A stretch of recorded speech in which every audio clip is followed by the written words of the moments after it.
नमस्कार दोस्तों, मैं दिलीप कुमार। दोस्तों, आज मैं राष्ट्रीय छात्र एकता मंच की स्थापना के प्रथम स्थापना वर्ष, उसके बाद विश्व पर्यावरण दिवस, जेपी आंदोलन यानी कि संपूर्ण क्रांति दिवस, बीएसएससी बहाली, दरोगा बहाली, बीपीएससी बहाली, इन सभी मुद्दों को लेके फेसबुक पे बहुत दिनों के बाद लाइव आया हूं। और आज लाइव आने का प्रमुख मकसद है कि अभी कोरोना के चलते हम लोग कोई मीटिंग नहीं कर पा रहे हैं, ना ही कोई आंदोलन कर पा रहे हैं। इस वजह से आज राष्ट्रीय छात्र एकता मंच की स्थापना का 1 वर्ष पूरा भी हो रहा है, तो फेसबुक पे लाइव आना ही मुझे उचित लगा। क्योंकि कोरोना काल में कहीं भी मीटिंग करना या आंदोलन करना उचित नहीं है अभी, क्योंकि अभी सबसे ज़्यादा ज़रूरी है ज़िंदगी बचाना, अपनी ज़िंदगी बचाना भी, और समाज के लोगों को, देश के लोगों की ज़िंदगी को भी बचाना, और जागरूकता फैलाना कि कोरोना को जल्द से जल्द हराया जाए। तो मैं सबसे पहले राष्ट्रीय छात्र एकता मंच के बारे में कुछ बताऊंगा, उसके बाद बीएसएससी बहाली, दरोगा बहाली एंड बीपीएससी और बिहार के अन्य सभी छात्र हित से जुड़े मुद्दों पे मैं बात करूंगा। तो राष्ट्रीय छात्र एकता मंच की स्थापना 5 जून को 2020 में हुई थी, और राष्ट्रीय छात्र एकता मंच बनाने का हमारा कोई मकसद ही नहीं था, लेकिन हजारों छात्रों के कॉल आते थे मेरे पास। और दरोगा बहाली जो आंदोलन चल रहा था फरवरी मार्च में पिछले साल, तो उसमें बहुत सारे छात्रों का ये कहना था कि कोई संगठन बनाइए, कोई नाम होना चाहिए, कोई संगठन होना चाहिए जिसके तहत बिहार के छात्र, युवा, छात्राएं जुड़ सकें। तो इस पर हम लोगों ने विचार किया और लगा कि नहीं, ये सही है, क्योंकि ऐसे हम लोग आंदोलन कर रहे हैं। लेकिन मीडिया वाले भी पूछते थे कि आपका संगठन क्या है, किस संगठन से है, तो हम लोग उस समय कोई जवाब नहीं दे पाते थे, क्योंकि हमारा कोई संगठन ही नहीं था। तो हम लोग के मन में आया कि क्यों ना एक ऐसा संगठन बनाया जाए जिसका संबंध किसी भी संगठन से नहीं होगा, किसी भी राजनीतिक पार्टी से नहीं होगा, किसी भी जातिवादी संगठन या किसी भी और संगठन से नहीं होगा। तो हम लोगों ने 5 जून का दिन चुना, क्योंकि ये जेपी आंदोलन दिवस के रूप में जाना जाता है, संपूर्ण क्रांति दिवस के रूप में जाना जाता है 5 जून। इसीलिए हम लोगों ने 5 जून को डिजिटली इसकी स्थापना की थी, क्योंकि उस समय भी कोरोना का काल था, पिछले साल भी, और इस वजह से हमें डिजिटली ही इसकी स्थापना करना पड़ा। और इस साल हम लोग पटना में एक विशेष कार्यक्रम, छात्र युवा सम्मेलन आयोजित करने वाले थे, लेकिन इस बार भी ऐसा हुआ कि कोरोना के चलते हम लोग कुछ नहीं कर पा रहे हैं, तो इस वजह से उस कार्यक्रम को स्थगित कर दिया गया। और फिलहाल फेसबुक के माध्यम से ही हम अपने साथियों से राय विमर्श कर रहे हैं, और उसके बाद हम लाइव हैं। और आप लोग भी कुछ अगर सलाह देना चाहे तो दे सकते हैं, मैं कमेंट भी देख रहा हूं बीच बीच में, तो आप लोग भी अपनी सलाह दे सकते हैं। तो राष्ट्रीय छात्र एकता मंच की स्थापना इसलिए की गई थी क्योंकि आप बिहार में या देश में देख लीजिए, बहुत सारे संगठन बने हुए हैं। सबसे पहले तो छात्र संगठन की ही मैं बात करूं तो सभी पार्टियों ने अपना अलग अलग छात्र संगठन बना लिया। लेकिन होता क्या है कि जो पार्टी सत्ता में होती है उससे जुड़े जो छात्र संगठन है वो छात्र हित में लड़ाई लड़ते ही नहीं है, क्योंकि वो उनकी पार्टी की सरकार होती है। इसलिए अगर सरकार कितना भी गलत छात्रों के साथ करे, लेकिन वो सरकार के विरोध में नहीं बोल पाते हैं या न कोई आंदोलन कर पाते हैं। जैसे उदाहरण के तौर पे अभी मान लीजिए कि बीजेपी और जदयू की सरकार है बिहार में, तो अगर नीतीश सरकार कितना भी गलत छात्रों के साथ क्यों न करे, और कर भी रही है, तो आप देख लीजिए कि जदयू का छात्र संगठन और बीजेपी का छात्र संगठन, जो बीजेपी का एबीवीपी है, क्या कभी छात्र हित के मुद्दे पे आगे आया है? क्या कभी कोई आंदोलन किया है? क्या दरोगा बहाली में सीबीआई जांच की मांग कभी एबीवीपी या जदयू वालों ने किया है? नहीं किया है। इसी तरह अगर मान लीजिए कि जिस समय कांग्रेस आरजेडी की सरकार थी, उस समय चाहे आरजेडी कांग्रेस की सरकार कितना भी गलत करती है छात्रों के साथ, लेकिन छात्र राजद और कांग्रेस का जो संगठन एनएसयूआई है, वो कभी सरकार के विरोध में सड़क पे नहीं उतरती। और यही सिलसिला देश में चल रहा है, और खास के बिहार में चल रहा है। तो इस वजह से हमें एक ऐसे छात्र संगठन की भी आवश्यकता थी, जो कि चाहे सरकार किसी की भी हो, लेकिन जब भी छात्र के साथ कुछ भी गलत हो, अन्याय हो, तो वो प्रमुखता से आवाज उठाए, निडरता के साथ आवाज उठाए, और डरे नहीं, बिके नहीं, झुके नहीं। तो इस वजह से हमें ये राष्ट्रीय छात्र एकता मंच की स्थापना करनी पड़ी थी। और दूसरी बात कि आप देखिएगा, फेसबुक हो या फिर जमीनी स्तर पे भी बहुत सारा सामाजिक जाति संगठन भी है। यादव का संगठन देखिएगा आप, राजपूत संगठन देखिएगा, भूमियार संगठन देखिएगा, पासवान संगठन देखिएगा, दलित महादलित सेना, जो भी हो, कि जाति के आधार पे बहुत सारे संगठन बने हुए, लेकिन कोई ऐसा संगठन नहीं है जो कि सिर्फ युवाओं, छात्रों के लिए हो, जिसमें सभी जाति धर्म के युवा छात्र को शामिल किया जाए, उनके हक की लड़ाई लड़ी जाए। तो इस वजह से हमें राष्ट्रीय छात्र एकता मंच की स्थापना करनी पड़ी, ताकि हम सभी छात्र युवाओं छात्राओं के हक की लड़ाई लड़ सके, चाहे वो किसी भी जाति धर्म की बात क्यों ना हो। हम लोग किसी भी जाति या धर्म की बात ही नहीं करते हैं। हम लोग को जाति धर्म से मतलब ही नहीं है। हम लोग को बस मानवता इंसानियत से मतलब है, और कहीं भी किसी भी छात्र युवा छात्राओं के साथ कुछ भी गलत नहीं होना चाहिए। और जहां भी कुछ गलत होता है हम लोग आवाज उठाएंगे इस राष्ट्रीय छात्र एकता मंच के बैनर तले ही। और आप लोगों से भी निवेदन है कि आप लोग ज्यादा से ज्यादा राष्ट्रीय छात्र एकता मंच से जुड़िए।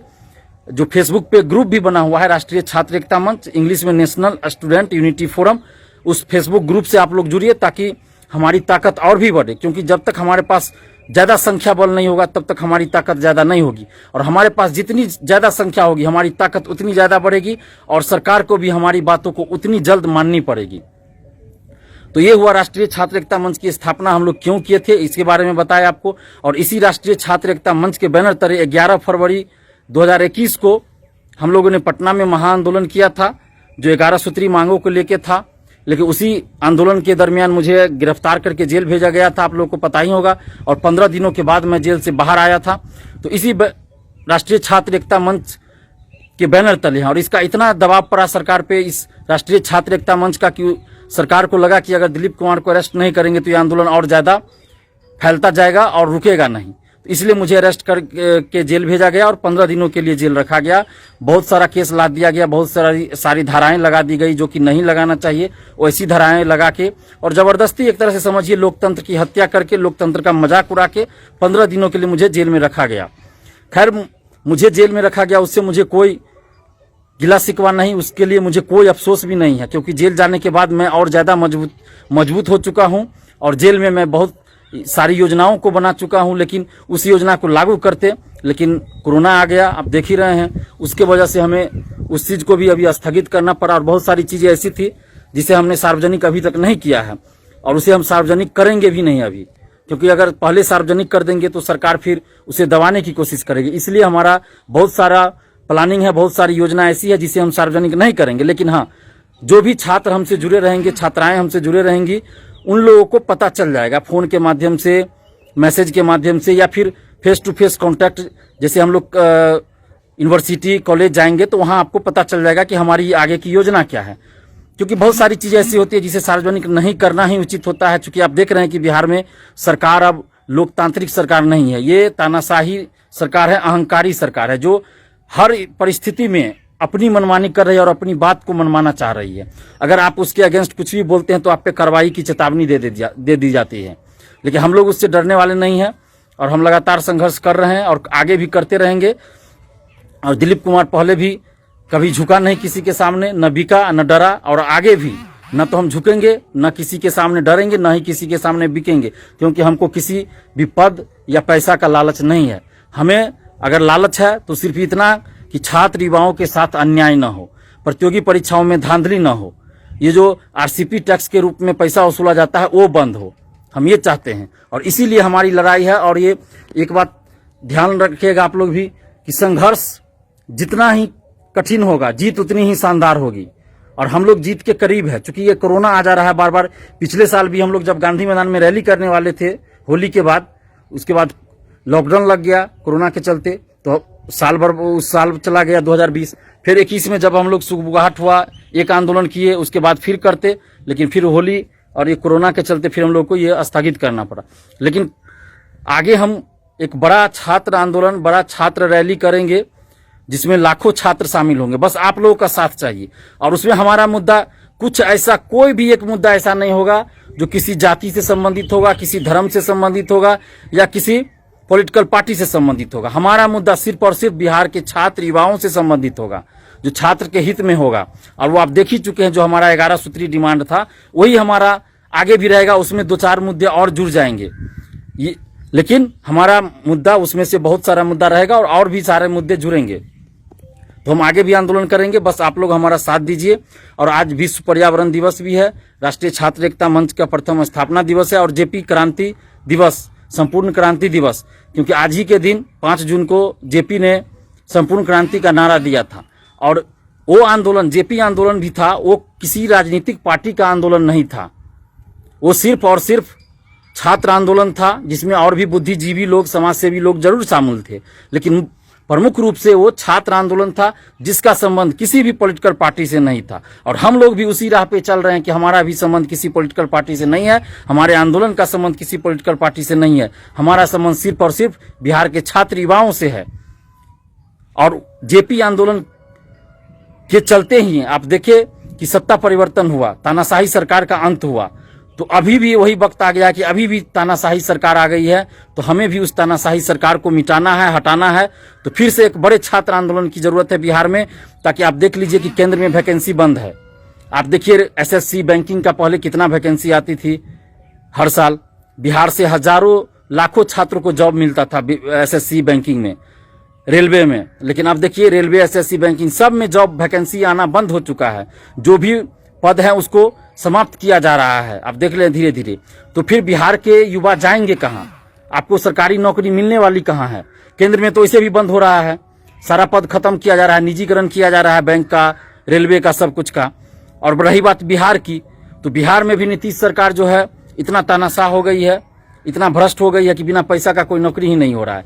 मुश्किल से 5% ही बिना पैसा का नौकरी हो रहा है। 5% लोगों को बिना पैसा दिए हुए अपने मेरिट से नौकरी मिल रहा है। बाकी 95% बिहार में किसी भी बहाली में 95% वैसे लोगों की बहाली हो रही है जो आरसीपी टैक्स के रूप में पैसा दे रहे हैं, जिनकी पहुंच है। आपके पास अगर पैसा भी है तो भी आपको नौकरी नहीं मिलेगी। पहुंच भी होना चाहिए, आपके पास वैसा पहुंच भी होना चाहिए, वैसे शिक्षा माफियाओं का पहुंच भी होना चाहिए, ताकि आप आरसीपी टैक्स के रूप में पैसा दीजिए और सही लोग तक पहुंचे, तभी आपको जॉब मिलेगा।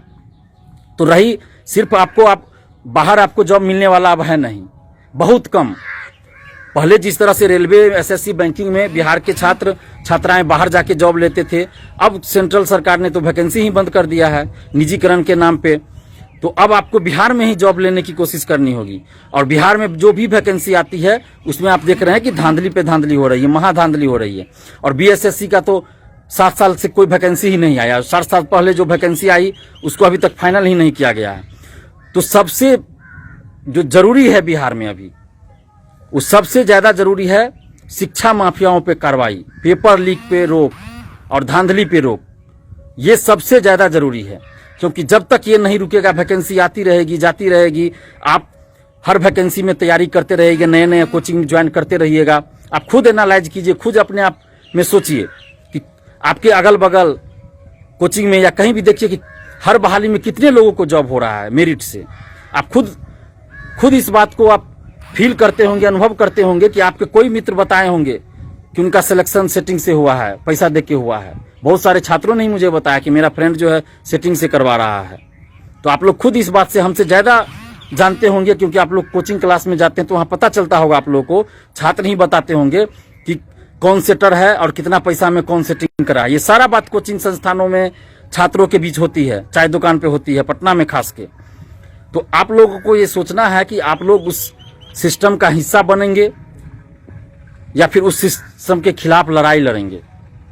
हम क्यों, आप लोग को भी लग रहा होगा कि दिलीप कुमार क्यों इतना पीछे पड़ा हुआ है कि धांधली रुके, पेपर लीक बंद हो, क्यों हम इस चीज के लिए दिन रात लगे हुए हैं। हम भी चाहते तो जॉब ले सकते हैं, चाहे अपने मेरिट से ले या शिक्षा माफियाओं से पैसा दे के ले, कोई बड़ी बात मेरे लिए नहीं था। पैसा देके भी हम जॉब ले सकते हैं और उससे अंदर से भी सेटिंग करा के हम जॉब ले सकते हैं, मेरे लिए कोई बड़ी बात नहीं थी। और मेरे पास बहुत सारे लोगों ने ऐसा ऑफर भी दिया, क्योंकि पेपर लीक जो होता है उसके खिलाफ अगर कोई आवाज उठाता है सबसे पहले तो दिलीप कुमार है। तो जितना भी ये पेपर लीक में संबंधित है, चाहे वो अधिकारी हो या शिक्षा माफिया जो भी है, वो सबको डर दिलीप कुमार से है। तो कई लोगों ने तो इनडायरेक्टली मुझे ऑफर भी दिया है। छात्र बन के फोन करते हैं और बताते हैं कि आप भी सेटिंग करा लीजिए, आपको पैसा भी नहीं देना पड़ेगा। क्यों कहते हैं ऐसा? ताकि ये सेटिंग करा ले, जॉब में चला जाए तो ये धांधली के खिलाफ ना बोले, पेपर लीक के खिलाफ ना बोले। तो मैं भी ऐसा कर सकता हूँ और किसी को पता भी नहीं चलेगा। अगर मैं सेटिंग करा लूँ पैसा देके या फिर फ्री में भी मैं चाहूंगा तो जॉब ले सकता हूँ, चाहे वो बीपीएससी का हो, दरोगा बहाली, कोई भी। तो क्या आप लोग को पता भी नहीं चलेगा। लेकिन मैं ऐसा क्यों नहीं कर रहा हूँ, मैं ऐसा क्यों नहीं कर रहा हूँ, ये चीज आप लोगों को खुद भी सोचना चाहिए। और मैं अभी बता भी रहा हूँ, क्योंकि मैं एक स्वाभिमानी आदमी हूँ और मैं किसी के रहमो करम पे या गलत तरीके से जॉब लेना नहीं चाहता। और अपनी मेहनत से मैं जॉब ले सकता हूँ और मैं बीपीएससी की तैयारी करता हूं और कई बार पीटी निकाल चुका हूं, मेंस भी लिख चुका हूं, लेकिन मैं क्यों लड़ रहा हूं आप लोगों के लिए? मैं सिर्फ अपने लिए नहीं लड़ रहा हूं, मैं पूरे बिहार के छात्र युवाओं के लिए लड़ रहा हूं, क्योंकि मैंने उस चीज को देखा है कि किस तरह क्वेश्चन आउट होता है, लॉज में आता है क्वेश्चन, किस तरह बीपीएससी का पेपर बाहर लाया जाता है, कॉपी लिखा जाता है, किस तरह ओएमआर शीट अंदर से रंगा जाता है। तो मैं इस चीज को मिटाना चाहता हूं। आप खुद सोचिए कि जो लोग 25 लाख दे के दरोगा बनेंगे, जो लोग 55-60 लाख रुपया दे के डीएसपी डिप्टी कलेक्टर बनेंगे, क्या वो कभी भी ईमानदारी से प्रशासन में जाएंगे तो काम कर पाएंगे? किसी ब्लॉक में जाएंगे, अनुमंडल में जाएंगे, जिला में जाएंगे, तो क्या वो सही से ईमानदारी से काम कर पाएंगे? जितना भी सरकारी योजना आएगा उसमें वो लूट खसोट करेंगे, तो फिर तो बिहार बर्बादी की ओर ही जाएगा। बिहार आगे कैसे बढ़ेगा? तो इसीलिए हम चाहते हैं कि ये चीज मिटे, कि ईमानदारी से लोग अपने मेरिट से जब जॉब में जाएंगे तो वो सरकारी योजनाओं में जो इतनी लूट हो रही है वो नहीं होगी, वो बंद होगी। और जो योजना जिन लोगों के लिए बनाई जाती है उस योजना का लाभ उन लोगों तक पहुंचेगा, सही लोगों तक पहुंचेगा, तब जाके कहीं हमारा बिहार विकास करेगा और आगे बढ़ेगा। वरना इसी तरह हर डिपार्टमेंट में लूट खसोट होते रहेगा। तो मैं इसलिए चाहता हूं कि ये धांधली रुके। और क्या आप सभी जानते हैं कि हर परीक्षा का पेपर पहले आ जाता है, पेपर लीक हो जाता है, आंसर वायरल हो जाता है। ये कोई नई बात नहीं है। हर एग्जाम का, चाहे वो मैट्रिक हो, इंटर हो, ग्रेजुएशन हो, या फिर दरोगा, बीएसएससी, बीपीएससी, यहाँ तक इस बार तो बीपीएससी का भी होगा। मैं पहले कभी नहीं कहता था कि बीपीएससी का पेपर लीक होता है, लेकिन ये 66वीं बीपीएससी से पीटी का पेपर लीक हुआ है। तो इतिहास रच दिया। ये आरसीपी टैक्स का कमाल है। और अभी भी आप देख लीजिए कि 64वीं बीपीएससी का रिजल्ट कब से आ रहा है और कोरोना का बहाना बना जा रहा है। तो इन लोग को मतलब इतना बेशरम है बीपीएससी का अधिकारी लोग, इन लोग को थोड़ा भी शर्म नहीं आता है कि कोरोना कब आया है देश में और बिहार में। और ये वैकेंसी कब की? जुलाई 2018 की वैकेंसी है 64वीं बीपीएससी। और इन लोग को शर्म नहीं आता है। मैट्रिक और इंटर का 19 लाख कॉपी 15 दिन में चेक होके रिजल्ट आ जाता है, लेकिन ये बीपीएससी का 6000 कॉपी चेक करने में इनको 2 साल लग जाता है। बीपीएससी का 6000 कॉपी चेक करने में इनको 2 साल लग जाता है। और जो लोग इंटरव्यू दिए उनका मार्क्स और उनका मुख्य परीक्षा में जो मार्क्स आया उसको जोड़ने में इनको 3 महीना लग जाता है, 4 महीना लग जाता है। और ये बेशर्मी के साथ बोलते हैं कि कोरोना है, इसके चलते रिजल्ट नहीं आ रहा है। तो ये सिर्फ और सिर्फ इसलिए लेट लग रहा है कि ये लोग डिसाइड करते हैं अंदर जाके कि किसका लिस्ट में नाम रहेगा, किसका नाम हटेगा। जब बीपीएससी का या किसी चीज का रिजल्ट आता है फाइनल, उससे पहले लिस्ट जाता है ऊपर तक। उस लिस्ट में फाइनल होता है कि किसका नाम इसमें रहेगा और किसका हटेगा। तो वहां सिलेक्ट हुए उम्मीदवार का भी नाम हटाया जाता है और जो पैसा देगा उसका नाम उसमें जोड़ा भी जाता है। तो यही सब बिहार में हो रहा है। और इसीलिए मैं इस धांधली के खिलाफ लड़ रहा हूं और इसलिए मुझे जेल भी जाना पड़ा। और आगे भी अगर जाना पड़ेगा तो मैं जाऊंगा, मैं डरने वाला नहीं हूं। लेकिन आप लोग तो साथ दीजिए, आप लोग साथ दीजिए, क्योंकि जब भी हम आंदोलन करते हैं तो 20,000 25,000 स्टूडेंट से ज्यादा नहीं रहते हैं। तो इससे क्या होगा? बिहार में कितने स्टूडेंट है? 12 लाख 13 लाख स्टूडेंट्स। आप सोच लीजिए, पटना में ही 1.5 लाख 2 लाख स्टूडेंट्स है। अगर एक दिन सड़क पे आप उतर जाइएगा तो फिर किसी भी सरकार की मजाल नहीं है कि वो हमारी बातों को न माने, माननी पड़ेगी।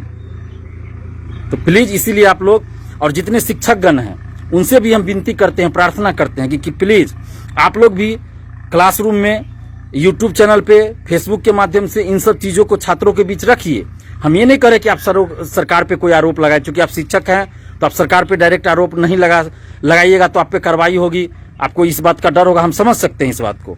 लेकिन कम से कम इतना तो आप बोल सकते हैं ना सर कि धांधली बंद होनी चाहिए, पेपर लीक बंद होना चाहिए, ये तो आप बोल सकते हैं। और जब भी हम लोग आंदोलन करते हैं तो उस आंदोलन में उस डेट पे आने के लिए आप अपील तो छात्रों से कर सकते हैं ना, क्या गलत क्या सही है ये तो आप बता सकते हैं छात्रों को। इसमें तो कोई आपत्ति नहीं किसी को होगी, चाहे वो सरकार हो या कोई पार्टी हो, क्योंकि लोकतांत्रिक देश है। पेपर लीक बिहार में हो रहा है तो ये तो कोई भी नहीं कह सकता कि सही हो रहा है। तो जितने भी शिक्षकगण हैं उन सभी से, पूरे बिहार के शिक्षकगणों से और बिहार से बाहर के भी जो शिक्षक हैं उनसे भी हम आग्रह करते हैं कि प्लीज आप लोग भी अपने चैनल के माध्यम से, चाहे वो ऑफलाइन हो या ऑनलाइन हो, छात्रों के बीच, सरकार के सामने, मीडिया के सामने इस बात को रखिए कि धांधली बंद होना चाहिए, पेपर लीक बंद होना चाहिए।